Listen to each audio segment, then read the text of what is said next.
Have you ever watched someone destroy your child in front of your entire family and smiled while doing it? My name is Maya. I'm a software engineer, a single mom, and apparently, according to my sister, the parent of a child without real potential. That's what she said, out loud, at Thanksgiving dinner, in front of 22 family members. I'm going to tell you exactly what happened that night. But I need you to understand something first. This wasn't just about one cruel comment at a holiday table. This was the culmination of 30 years of something I didn't even realize was happening. And when my sister sent me that text at 11:33 p.m. 3 days later, begging for forgiveness, she didn't just apologize. She confessed to something that made my entire childhood make sense. But I'm getting ahead of myself. It was November 23rd, annual family Thanksgiving at my sister Vanessa's house. And when I say house, I mean a 6-bedroom McMansion with a 3-car garage and a chandelier in the foyer that cost more than my first car. The smell of roasted turkey hit us the second we walked in. Crystal glasses clinked. 22 family members crowded around a dining table so long it looked like it belonged in a castle. My son Ethan was so excited. He's 9 years old. He brought his robot. This little thing he built from recycled materials, wires he salvaged, motors from old toys. He spent 2 months on it for his school science project. He couldn't wait to show his cousins. I didn't know that in exactly 47 minutes, I'd be buckling him into the car, his face buried in his hands, while my phone exploded with messages I'd ignore for 3 days. Because what my sister did to the kids' table wasn't just mean. It was calculated. It was designed to humiliate. And what she said to my son revealed a truth about our family that I'd been too blind to see. But first, you need to understand what Vanessa called the innovation station. Vanessa didn't just set a kids' table. She engineered a hierarchy. We walked into the dining room, and I immediately noticed something was off. The kids' table, usually just a folding card table with mismatched chairs, had been transformed. Or rather, half of it had been transformed. One section glowed with LED strip lights. There were iPad stations at each seat. Brand new STEM kits still in their packaging. Ergonomic chairs that probably cost more than my monthly grocery budget. It looked like a tech startup's break room designed for children. The other section? Plastic plates. Paper napkins. The same scratched-up table from every year. A pile of old Happy Meal toys in a basket. Vanessa stood between them like a game show host revealing a prize. Her twin daughters, Sophia and Isabella, age 10, stood beside her in matching burgundy velvet dresses. Her husband Derek, venture capitalist, designer cashmere sweater, leaned against the doorframe with his arms crossed, smiling. "Okay, everyone," Vanessa announced, clapping her hands.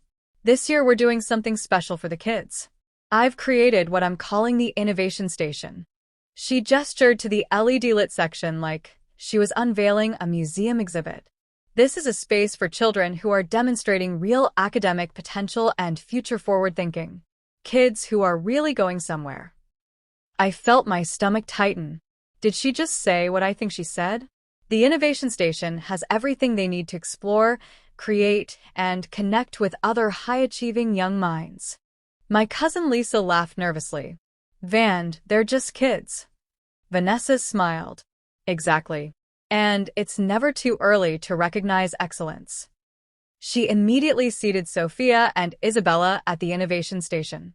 Then she called over my cousin Marcus, 12 years old, straight-A student already taking high school math.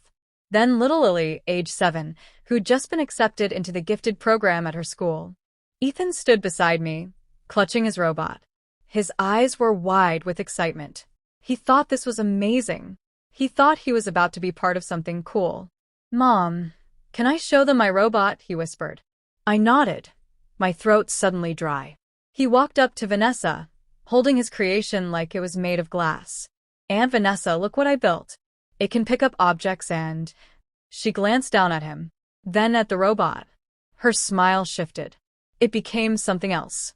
Something pitying. "Oh, sweetie," she said, her voice dripping with false warmth. "The Innovation Station is for children with proven capabilities. You know, kids who've shown they're really excelling. Why don't you sit over there with the younger kids?" She pointed to the plastic plate section. Ethan froze. His hand tightened around the robot. "But I made this," he said quietly. "It won honorable mention at." I watched my son's face crumble. But I hadn't heard the worst part yet. What happened next wasn't just rejection. It was calculated humiliation. Vanessa cut him off mid-sentence with a laugh. Not a mean laugh. Worse. A pitying one. The kind of laugh you give a child who doesn't understand why they can't have dessert before dinner. "Oh, honey," she said, loud enough for everyone to hear. "This section is only for kids with real potential. You know, children who might actually contribute something to society someday." The room went silent. I'm talking dead silent. Forks stopped midair. Someone's wine glass paused halfway to their lips. Even the kids stopped talking. For exactly 3 seconds, nobody breathed. Then Uncle James laughed. It was nervous, uncomfortable, like he didn't know what else to do. Aunt Patricia joined in, this weird forced chuckle. And suddenly, like dominoes, half the table was laughing. Not because it was funny, but because Vanessa was the successful one. The rich one. The one nobody wanted to offend. Derek, Vanessa's husband, said, "Van, come on." But he was smiling when he said it. Like it was all just a harmless joke. I felt like I was underwater. Everything sounded distant and muffled. I watched Ethan's hand loosen on the robot. I watched his eyes go glossy. I watched him try so hard not to cry in front of everyone. And suddenly I was 9 years old again, standing in my mother's kitchen while Vanessa showed off a report card and Mom said, "Maya, why can't you be more like your sister?" I was 17, watching Vanessa get the college fund while I was told I wasn't really college material anyway. I was 25, hearing that Vanessa got the down payment help from our parents for her first house while I scraped together rent in a basement apartment. 30 years. 30 years of this.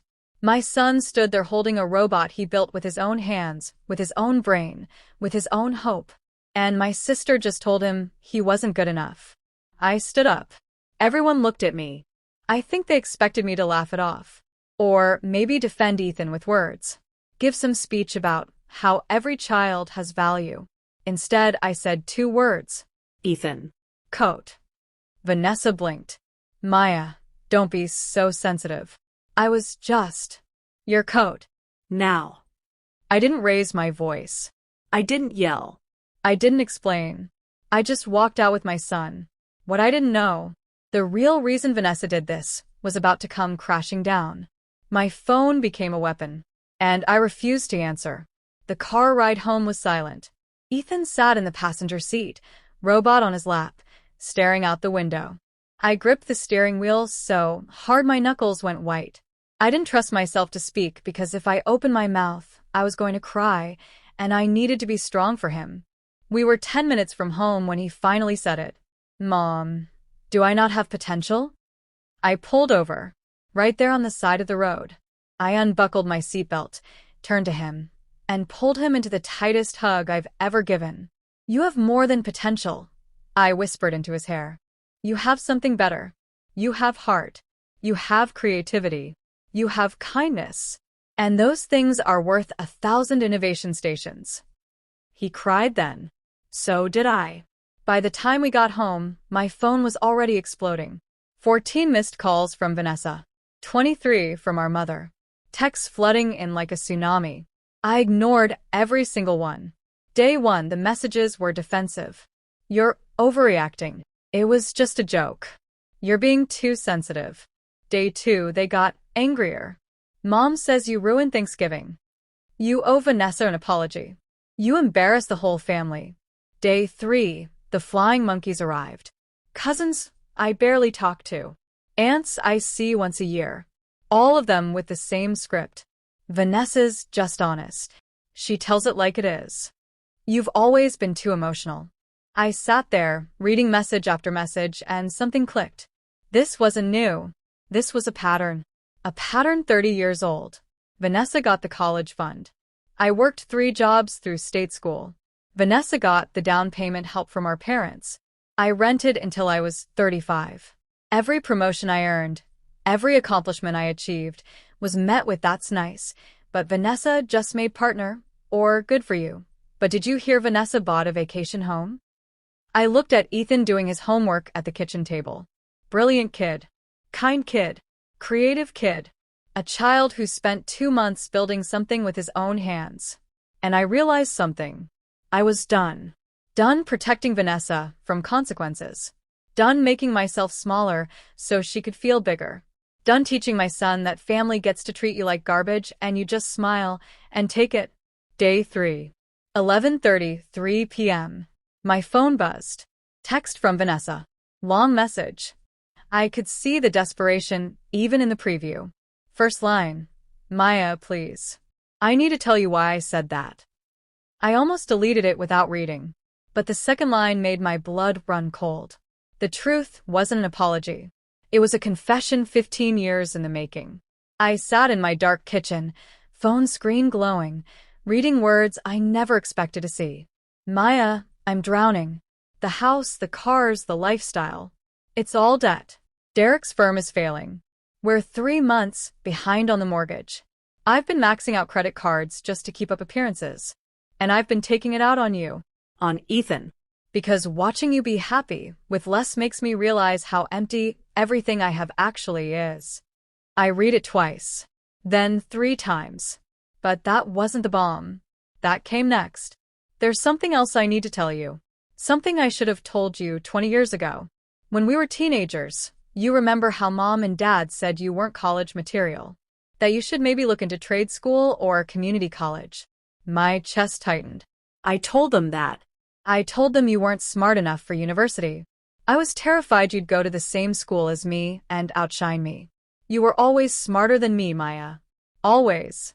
You just didn't know it because I made sure nobody else knew it either. I stopped breathing.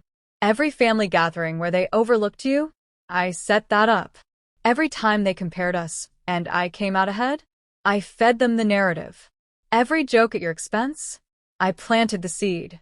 I've been sabotaging you our entire lives because I was afraid. Afraid you'd realize you were better than me. The phone shook in my hand. What I said to Ethan at Thanksgiving, it wasn't about him. It was about you. It was me trying to make you feel the way I've felt my whole life. Small. Not enough. And I'm so sorry. I'm so sorry. The word sorry appeared 7 times in that message. 7 times. I'll do anything to fix this. Please. I can't lose you. I can't lose my sister. I sat there in the dark for an hour, just staring at those words. Every memory recontextualized. Every moment of feeling less than. Every time I wondered why I wasn't good enough for my own family. It wasn't me. It was never me. It was her. Pulling strings. Whispering poison. Building herself up by tearing me down. I thought about Ethan asleep upstairs. I thought about what lesson I wanted to teach him. Do I show him that family gets unlimited chances? Or do I show him that he deserves people who see his worth? I started typing. Deleted it. Typed again. What I finally sent wasn't what she expected.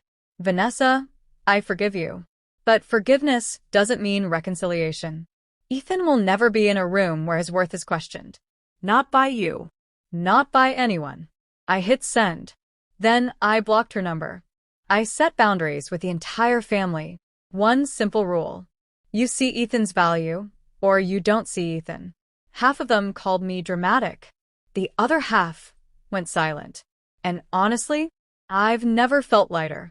2 months later, something happened.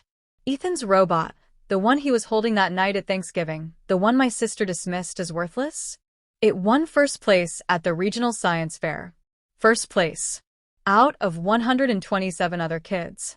He beat 8th graders.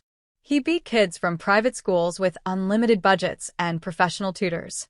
The judges said his use of recycled materials showed innovative problem solving. His design demonstrated advanced engineering concepts. One judge asked if he considered applying to a specialized STEM summer program. He got a scholarship offer 2 weeks later. Vanessa sent flowers to our house. No note, just flowers. I donated them to the local hospital. You asked at the beginning if I've ever watched someone destroy my child. Yes, I have. But I also learned something that night at that table. Your child's potential isn't determined by who recognizes it. It's determined by who protects it. Ethan asked me last week, "Mom, do you think Aunt Vanessa knows I won?" I looked at him, at this beautiful kid who builds robots and asks questions and sees the world as something to explore, not conquer. "Probably," I said. "But baby, we didn't win for her to see. We won for you to see." He smiled. Then he went back to his homework. I haven't spoken to Vanessa since that text. My mother calls occasionally, trying to guilt me into fixing things. I let it go to voicemail. Some people will never understand that protecting your child isn't cruelty. It's love. And here's what I want you to take away from this. If someone in your family makes your child feel small, you don't owe them access. You don't owe them holidays. You don't owe them forgiveness without change. You owe your child a life where their worth is never up for debate. Real potential doesn't need a special table. It just needs someone brave enough to walk away from the one that doesn't want it there.